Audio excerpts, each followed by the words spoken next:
ከፋይ ነኝ 55 ሺህ ብር ነው የምከፍለው።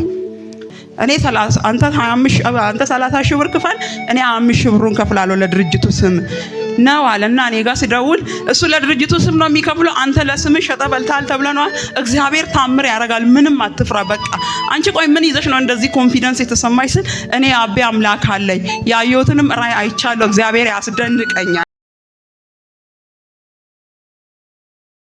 ቅዳሜ ሳምንት ዕለት ነው እዚህ ጉባኤ መጥቼ እስከሚሄድ ባለቤቴ ስራ ቦታ የሆነ እቃ ተረክበው እየሰራ ነበር ሚስተካከል እቃ ተሰጥቶት ሐሙስ አምጥቶ ሰርቶ አርብ ሲወስድ ምትረከበው ሴትዮ አልመጣችም።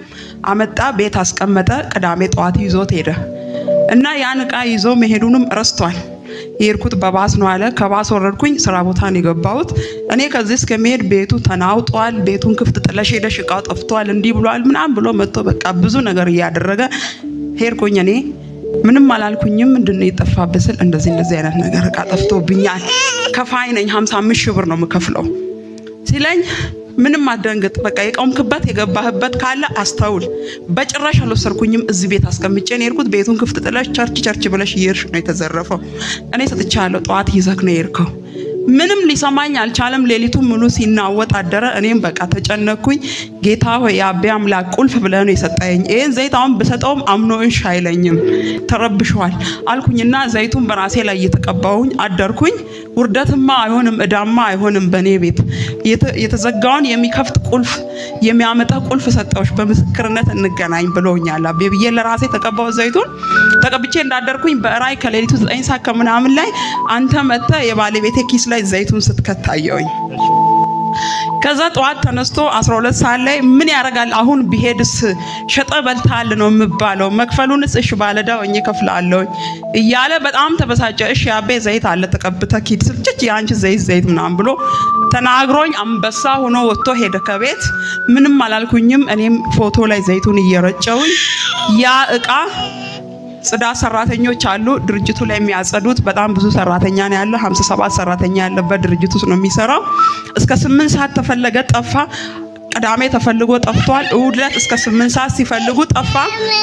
ከ57 ሰራተኛ ውስጥ አንደኛው ተነሳና እስቲ ለማንኛውም ቆሻሻ መጣያውስ ለምን አይፈለግም? እቃው ቆሻሻ መጣያውስ መፈለግ አለበት እና አንተ 30 ሺህ ብር ትከፍላለህ እኔ 25 ሺህ ብሩን ከፍላለሁኝ አለ የድርጅቱ ባለቤት። የጠፋው የፀጉር ሁማን ሄር የሚባል ሴቶች ሁማን ሄር ነው የተበታተነውን አምጥቶ ሰፍቶ እኔ 30 አንተ 30 ሺህ ብር ክፈል እኔ 25 ሺህ ብሩን ከፍላለሁ ለድርጅቱ ስም ነው አለና እኔ ጋር ሲደውል እሱ ለድርጅቱ ስም ነው የሚከፍለው አንተ ለስም ሸጠ በልታል ተብለናል። እግዚአብሔር ታምር ያደርጋል ምንም አትፍራ በቃ አንቺ ቆይ ምን ይዘሽ ነው እንደዚህ ኮንፊደንስ የተሰማሽ ስል እኔ አቤ አምላክ አለኝ ያየሁትንም ራይ አይቻለሁ እግዚአብሔር ያስደንቀኛል አልኩኝ። እስከ 8 ሰዓት ተፈልጎ ጠፋ። 11 ሰዓት ላይ ያን ልጅ እግዚአብሔር አስነስቶ ቆሻሻ ገንዳ በ4 ቀን አንዴ ነው የሚጣለው። ያ ቆሻሻ ገንዳውን ሲፈልጉ ሲያፈልጉ በፔስታል የተጠቀለለው ሁማን ሄር ባለ 55 ሺህ ብሩ ተገኘ። እግዚአብሔር ይባረክ። ይገርም ነው እና እግዚአብሔር መልካም ነው። ጧት አንበሳ ሆኖ ያንቺ እንደዚህ ብሎ ሲል የነበረው ሰው እግሬ ላይ ተንበርክኮ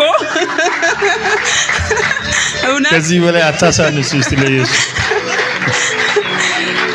በቃ እንደመጣ እግሬ ላይ ነው የወደቀው። እውነትም የአቤ አምላክ ካንቺ ጋር ነው ሄደሽ መስክሬ እኔም መጥቼ መሰክራለሁኝ ብሎኝ ቆይቶብኝ ነው። እግዚአብሔር ያክብርልኝ። ተባረክ። እናመሰግናለን።